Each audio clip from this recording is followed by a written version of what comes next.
Olá, dando continuidade às nossas discussões, falaremos agora sobre a descrição. Em uma descrição, apresentamos uma série de características de determinado ser, objeto, espaço, formando na memória do leitor ouvinte a imagem do que está sendo descrito. Eu acredito que vocês, a maioria, devem ter o hábito da leitura, né? Com certeza já leram alguma obra literária.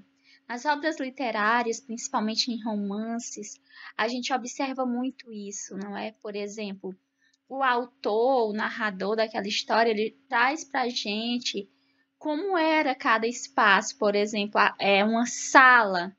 Ele vai descrevendo cada objeto, a cor, os detalhes presentes naquela sala. Então, a descrição é isso, né? Apresentar para o leitor as características de um objeto, de uma pessoa, de um espaço. Quando eu estou apresentando essas características, eu estou fazendo uso da descrição, ok? Na descrição, essa apresentação de características é verbal, oral ou escrita. A descrição oral ocorre até quando, por exemplo, eu não conheço direito Pedro II, né? Só tive a oportunidade de andar na cidade umas 4 vezes. Então, imagine, eu chego em Pedro II e pergunto a alguém onde fica o IFP, digamos assim. E aí essa pessoa vai descrever para mim oralmente, né, como eu devo fazer para chegar até lá. Olha, você vai seguir aqui direto, você vai observar que desse lado tem uma caixa d'água, então você pode entrar e seguir direto. Então, assim, todas aquelas informações ali detalhadas que a pessoa está trazendo para mim, explicando, né, onde fica o instituto, ele está fazendo uso de uma descrição oral, buscando características que me levem a compreender melhor para chegar até aquele local. E aí a descrição escrita geralmente ocorre mais em textos literários, né? Quando eu vou produzir um texto literário, quero trazer a característica da personagem. Então, as características dessa personagem eu busco fazer da forma mais detalhada possível, mais descritiva possível. Linguisticamente, a descrição é tipicamente formada por predicações nominais, sujeito, verbo de ligação mais predicativa ou por adjetivação. Então, a descrição, geralmente, ela se apresenta dessa forma, né? Através de predicação nominal, que é quando eu tenho o sujeito da oração, um verbo de ligação e as características desse sujeito, que é chamado de predicativo, ou então através de adjetivação, porque muitas vezes para atribuir características a alguém ou a algo, né, eu preciso de quê? De adjetivos, para dizer se é bonito, feio, alto, baixo, alegre, triste, né? Geralmente a gente faz uso de adjetivos. A descrição ela pode ser objetiva ou subjetiva, certo? Na descrição objetiva, o ser, o objeto ou o espaço é descrito tal qual se apresenta ao mundo. Então, a descrição objetiva, eu vou apresentar uma casa, por exemplo, tal qual ela é, certo? Só trazer mesmo ali aquelas suas características e pronto.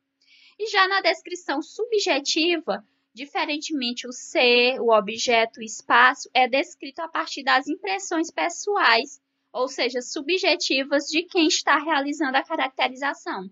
Por exemplo, eu vou fazer uma atividade na escola e lá me pedem para que eu descreva a minha amiga. É claro que essa descrição que eu vou fazer da minha amiga, ela está cheia de impressões pessoais. Querendo ou não, eu vou utilizar a minha subjetividade ali no momento daquela descrição. Dessa forma, o que eu vou produzir é uma descrição subjetiva, ok? Nós temos aqui dois exemplos, né? O primeiro diz assim: a cidade é pequena e pacata. Lá todas as pessoas se conhecem. O que há na cidade se resume em praticamente algumas lojas, uma escola, uma igreja e uma praça.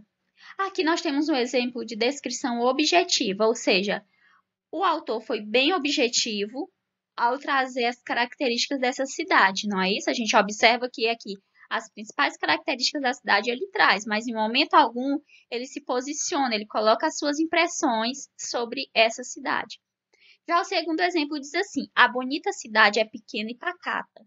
Lá todas as pessoas se conhecem. O que há na cidade se resume praticamente a algumas poucas lojas, uma escola muito boa, uma igreja lindíssima e uma praça muito florida.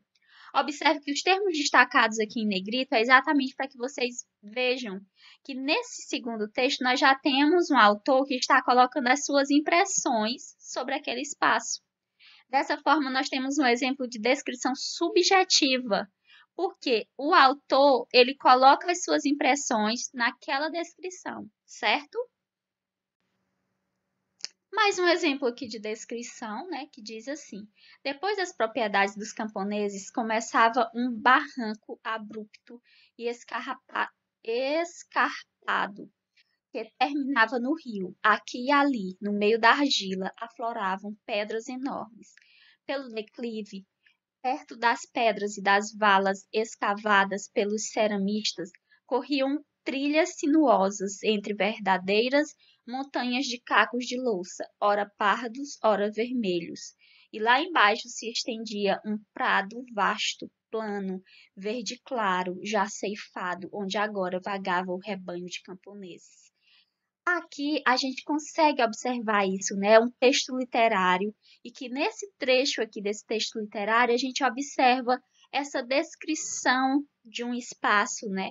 Um espaço verde, um espaço que possuía um declive. Então, assim, ele vem trazendo uma série de características que são características descritivas sobre esse espaço. Então, aqui o autor está fazendo uso da descrição para caracterizar o espaço, ok? Essa foi a referência utilizada e um abraço a todos e todas.